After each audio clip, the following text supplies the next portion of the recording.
हो सकता है ये दोस्तों मैं वीडियो तो डिलीट करनी पड़ जाए, 100 वजूहात बनती हैं, लेकिन आपने ना ये वीडियो एंड तक देखनी है जब तक ये वीडियो मौजूद है। अस्सलाम वालेकुम एवरीवन, कैसे आप सभी लोग? उम्मीद करता हूँ खैरियत से होंगे। हैदर मिर्ज़मान रीम स्टेट मार्केटिंग के प्लेटफॉर्म से फिर से आपसे मुखातिब हूँ। और आज दोस्तों बड़ी एक बहुत बड़ी बात करने जा रहा हूँ। एक आपको बातें कुछ बताने जा रहा हूँ जो लगेंगी थोड़ी सी अजीब सी, लेकिन ये होती हैं, ये है, माशरे में हमारे चल रही हैं। और ये क्या है, क्यों है, कैसे है, वो मैं इंशाल्लाह आपको मुकम्मल वीडियो में बताऊंगा। वीडियो को शुरू करने से पहले अगर आपने अभी तक मेरे चैनल को सब्सक्राइब नहीं किया, आप चैनल पे आज न्यू हैं तो काइंडली चैनल को सब्सक्राइब लाजमी कर लो, वीडियो को लाइक कर लें। और आज मैं जनाब आपको स्टोरी बताता हूँ कि एक हाउसिंग सोसाइटी एक आम बंदे का कत्ल कैसे करती है। लफ्ज़ बड़े अजीब से हैं, लेकिन मैं फिर भी आपको आज ये स्टोरी बताने जा रहा हूँ कि जब एक सोसाइटी आती है, लॉन्च होती है, लॉन्च होने से लेके एंड तक वो होता क्या सिस्टम उसका। दोस्तों जब आप एक न्यू सोसाइटी लॉन्च होने जा रही होती है, देखते हैं बड़े बड़े बिल बोर्ड्स, बड़े बड़े इन्वेस्टर, सेलिब्रिटीज उसको प्रमोट कर रहे होते हैं, बड़ी बड़ी गाड़ियां होती हैं, डाले, फॉर्चूनर्स, V8s, हेलीकॉप्टर आ रहे हैं और बड़ा ना एक लग्जूरियस किस्म का माहौल होता है। ये पार्ट ऑफ मार्केटिंग एडवर्टीजमेंट होता है, क्योंकि जब एक न्यू सोसाइटी आती है ना, आप भी देखते हैं कि कोई पैसे वाला बंदा हो ताकि हमारा पैसा महफूज हो, ये बंदे को सबसे बड़ी श्योरिटी वो चीज़ देती है। हमें यहाँ पे वो चीज़ क्लिक करती है कि यार इस बंदे के पास गाड़ियाँ हैं, पैसा है, हमारा पैसा डूब नहीं सकता, ये बंदे तगड़े हैं। वो जो आम एक साइकोलॉजी बंदे की होती है, जब वो आती हैं तो वो बड़े बड़े वादे करते हैं कि जी हम यहाँ पे दुबई किस्म का ये बना देंगे, ऑस्ट्रेलिया का फलां आ जाएगा, न्यूयॉर्क का ऐसे हो जाएगा, पेरिस की ये हो जाएगी चीज़, तो हम जनाब आपको क्या एक लग्जूरियस किस्म का माहौल दे देंगे। एक कॉमन मैन मेरी तरह आपकी तरह बंदा देखता है, वो कहता है कि यार काश मेरी भी यहाँ पे कोई प्लॉट हो, कोई जगह हो। एक तो अब दोस्तों इसमें चीजें हमने ये देखनी है कि कई किस्म के लोग होते हैं इन्वेस्ट करने के, इन्वेस्टर्स के दिमाग होते हैं। एक बंदा है जिसने वहां पे घर बनाना है, जो वहां पे रहने का सोच रहा है। दूसरा बंदा जो कुछ अरसा 5 7 10 साल रख के प्लॉट वो सेल करने का सोच रहा है कि जब मुझे जरूरत पड़ेगी मैं इसको सेल कर दूंगा, वो लॉन्ग टर्म का सोचता है। दो बंदे लॉन्ग टर्म के आगे, एक घर बनाने वाला, एक 8 10 साल वो प्लॉट लेके भूल गया उसको कि यार एक चीज पड़ी है मैं बाद में बेच दूंगा। तीसरा बंदा आता है कि मैं जनाब इसे प्रॉफिट कमाना चाहता हूं। अब उसमें भी सब कैटेगराइज करके, एक होता है बंदा जरा सियाना होता है, एक जरा थोड़ा सा चालाक सा होता है। अब इसमें दो बंदे करते हैं क्या, एक बंदा सोच समझ के इन्वेस्टमेंट करता है कि यार मैं ले तो रहा हूं, अगर अगर ये ना बिका तो मैं इसको चला सकता हूं, इसकी मैं जो पेमेंट्स है वो मैं क्लियर कर सकता हूँ 3 4 साल में। एक बंदा आ जाता है जिसके पास पैसे कोई नहीं होते, उसने कहीं से उधार पकड़ के, या आपकी जमा पूंजी थोड़ी सी होती है डाउन पेमेंट की भी, वो 4 5 लाख रुपए, वो चीज लगा के वो चीज ले लेता है कि मैं इसको 1 2 3 माह के अंदर सेल करके इसके साथ जो 2 4 5 लाख रुपए लगता है वो मैं हड़प कर लूंगा और मैं ले जाऊंगा और मैं कमा लूंगा। अब इसमें दोस्तों चीज ये आ जाती है कि जब एक सोसाइटी बिल बोर्ड्स, एडवर्टीजमेंट्स इस तरह करती है ना, तो हर बंदे के दिमाग में अपनी अपनी किस्म की कहानियां चल रही होती हैं।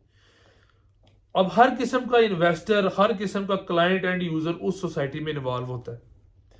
पहले तो हम जैसे जो डीलर्स आते हैं, हम जनाब करोड़ रुपया, कई करोड़ रुपए दे के वो उनसे डील लेते हैं।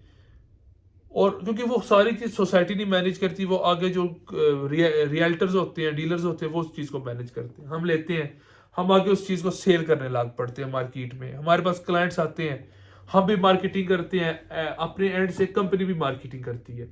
अब मार्केटिंग करने के बाद दोस्तों जब क्लाइंट आपके पास आता है, हम क्लाइंट को जनाब प्लॉट्स आगे सेल करते हैं।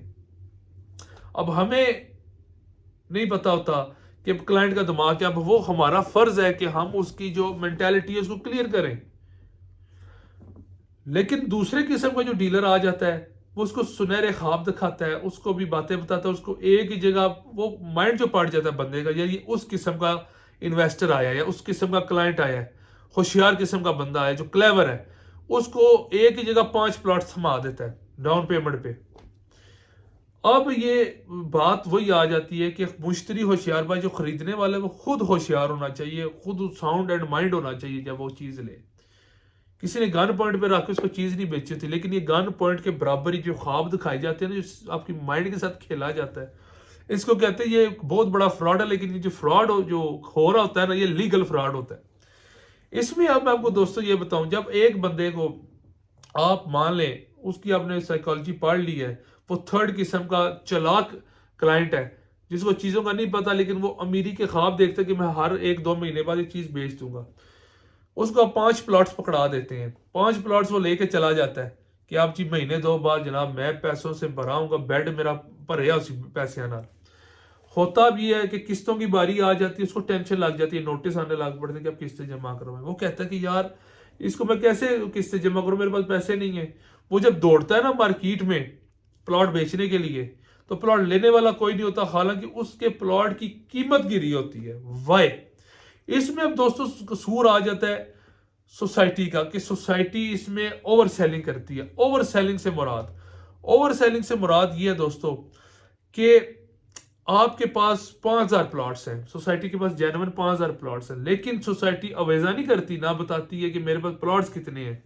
हालांकि कानूनी तौर पर उनको बताना चाहिए हमारे पास 5,000 10,000 कितने प्लॉट्स हैं। 5,000 प्लॉट्स मान उनके पास होते हैं, लेकिन जब बिकने पे आते हैं इतना माल बिकता है, 5 नहीं बिकता, 25-30 हजार बिक जाता है, 50,000 प्लॉट्स बिक जाते हैं।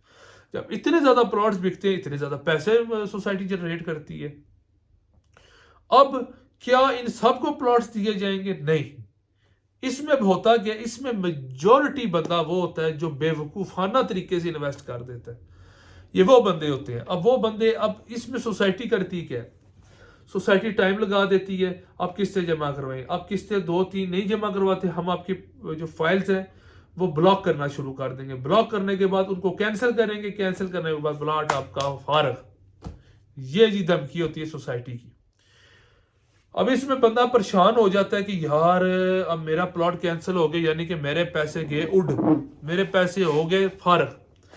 अब उसमें सोसाइटी ही एक नेगेटिव रूमर, एक नेगेटिव चीजें मार्केट में फेंकती है। अब दोस्तों ये मेरी बातें सुनने वाली हैं, आपने एंड तक बात सुननी है, बड़ी जरूरी है।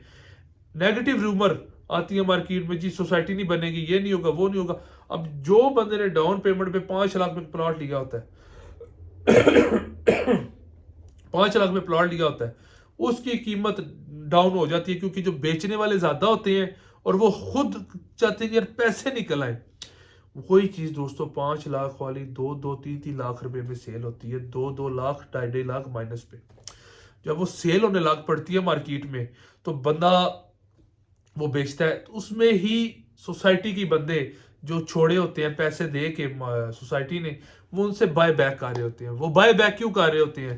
ताकि उन प्लॉट्स को जो ओवर सेल हुए होते हैं, देखिए उन्होंने तो अपना प्रॉफिट मार्जिन कमा लिया, उन्होंने तो चीज 5 लाख की सेल की, आपसे 3 लाख की खरीद रहे हैं, बीच का जो प्रॉफिट मार्जिन उन्होंने खा लिया, उनको उससे फर्क नहीं पड़ता।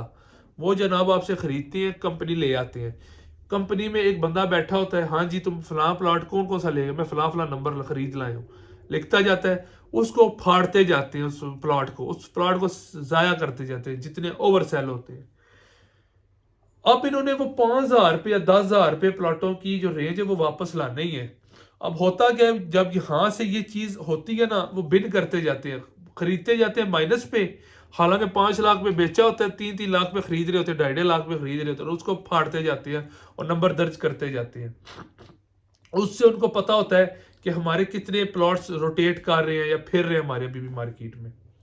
उसके बाद जनाब नेक्स्ट प्रोसेस आपको बता दिया, फाइल्स ब्लॉक की जाती है, कैंसिल की जाती हैं। उसमें से भी दोस्तों फाइल्स माइनस होती जाती है, खत्म होती जाती हैं। जब फाइल्स दोस्तों खत्म होती जाती हैं, तो उन जो इतना पलंदा ओवर सेलिंग का था ना, वो कम होता जाता है, कम होता जाता है, कम होता जाता है। जब वो कम होता है और एक रेंज में आ जाता है, कंट्रोलेबल रेंज में, जहां पे सोसाइटी उस चीज को कंट्रोल कर सकती है, फिर सोसाइटी कर देती है नक्शा लॉन्च। फिर उसकी सेरेमनीज होती हैं, उस पर जश्न होता है, ठीक है। लोगों को लगता है यार क्या बात है, क्या बात है सोसाइटी की, लेकिन उसके पीछे कितने लोगों का कत्ल हुआ होता है, कितने लोगों की वो 5 लाख की सारी जायदाद होती होगी। ये देखे ना, ये सोचने वाली बात है कि वो जो 5 लाख रुपया होता है, वो एक बंदे की जमा पूंजी होती है। किसी ने अपने माँ का जेवर बेचा होता है, किसी ने अपनी जमा पूंजी वो जिंदगी की होती है कि मैं एक चीज लूंगा, लेकिन फिर वही मामलात आ जाते हैं। करते करते आगे अगर हम आए तो सोसाइटी का जाओ, वो नीचे जब हो जाता है ना सारा पलंदा ओवर सेलिंग का, उसके बाद नक्शा लॉन्च किया जाता है। उसके बाद फिर एक और चीज़ें शुरू की जाती हैं, आप ऐसे नंबर लगवा लें, आप ये कर लें, बेल्टिंग चक्कर आ जाते हैं, बेल्टिंग्स होती हैं। बेल्टिंग में भी पसंदीदा डीलर्स को नंबर दिए जाते हैं, अच्छे अच्छे नंबर उनके लगवाए जाते हैं, और जो अजीब से नंबर होते हैं वो कहीं पीछे लोगों को धकेल दिए जाते हैं, हालांकि जो पहले आते हैं उस तरह कोई प्रोसेस होना चाहिए। तो ये चीज़ अगर मैं आपको बताऊं कि यहाँ पे ये चीज़ें हो रही हैं और इस चीज़ का फ़ायदा उठाया जा रहा है, क्योंकि सोसाइटी को पता चल गया ना कि लोगों का जो माइंड सेट है वो कैसे चलता है। अब उसके पीछे देखिए कितनी फाइल्स कैंसिल हुई होती हैं, ब्लॉक हुई होती हैं, फारग हुए होते हैं बंदे, कितने लोगों ने माइनस में अपनी चीज़ें बेची होती हैं। लेकिन इसमें दोस्तों ये भी आ जाता है कि क्या क्लाइंट का काम नहीं है वो सोच समझ के अच्छे लोगों के साथ इन्वेस्ट करें। सॉरी, तबीयत नहीं ठीक। तो ये चीज़ है, क्लाइंट का काम है, एंड यूजर का काम है, वो अच्छे लोगों के साथ इन्वेस्ट करे, अच्छे तरीके से सोच समझ के अपनी इस्तात के मुताबिक चले। अगर आपके पास है ही 5 लाख रुपया, आप मत वो सारे इन्वेस्ट करें। आपके पास बैकअप पे पैसे होने चाहिए कि आप उस चीज को चला सके। आप कहें कि मैं 1 2 4 माह में करोड़पति बन जाऊंगा या लखपति बन जाऊंगा, वो बात नहीं होती, टाइम लगता है। आजकल चीजें बड़ी फास्ट हुई हुई हैं, बंदे जल्दबाजी में पता नहीं क्या कुछ कर बैठते हैं, उस चीज की तरफ आपने नहीं जाना। तो इस चीज़ का आप लोगों ने ख्याल रखना है। मुझे उम्मीद है दोस्तों आपको वीडियो पसंद आई होगी, और इंशाल्लाह ताला और मज़े मज़े की वीडियोस आप लोगों के लिए लेके आएंगे। इंशाल्लाह ताला आपसे नेक्स्ट वीडियो तक मिलते हैं, तब तक के लिए अल्लाह हाफिज़।